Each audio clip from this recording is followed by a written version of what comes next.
দেখ নদী নালা গাছপালা কি সুন্দর। হ্যাঁ বোন, তাই তো খুব সুন্দর। বন্ধু দেখ গাছপালা কি সুন্দর দেখতে। মনে হচ্ছে ওই দিক থেকে একটু ঘুরে আসতে। চারিদিকে অন্ধকার, রাত তখন 3টার কাছে, লণ্ঠন নিয়ে একা পথে গোলেমেলে সবে। বন্ধু দেখ ওই ছেলেটা কে বসে আছে। হ্যাঁ ভাই, তাই তো। কে বসে আছে? তো দেখে আসি বলি।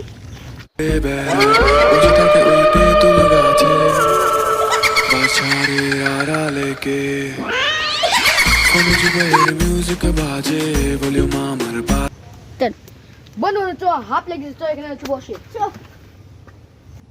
বন্ধু বন্ধু, ওই ছেলে কি ছিল রে? কে জানে, মনে হয় এই জঙ্গলের রাজা নাই ভূত পেতনি হবে।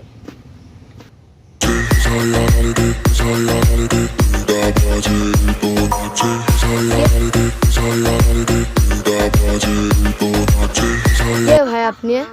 আমি হলাম এই জঙ্গলে ভূতের রাজা। আপনার বন্ধু আলিফ নামে, আলিফকে চেনেন আপনি? হ্যাঁ চিনি। ও আমাকে এই জঙ্গলে 1000 বছর আগের কথা শুনি। ও এই জঙ্গলে আমাকে ভূত কিনে এলো, দিয়ে আমাকে একটা খাবার খেয়ে অজ্ঞান করি, আমার মেয়ের কিডনি মিডনি হার্ট ফুসফুস নিয়ে সে এখন কোটি। তার জন্য আমি আবার এই প্রতিশোধ নিতে। আপনি কি আলিফকে চেনেন? হ্যাঁ চিনি ভাই। ওই বাসাটা কোথায়? কে আছে ঝাড়ের পাশে, পাশে শব্দ গরম বাতাসে, কি বলো তো ভূতরে ভাই ছাড়া কোনো কারণ। আমাদের ভালো লেগে থাকে তাহলে একটা লাইক কমেন্ট সাবস্ক্রাইব করে যাবেন এবং আমাদের পাশে থাকবেন। ধন্যবাদ।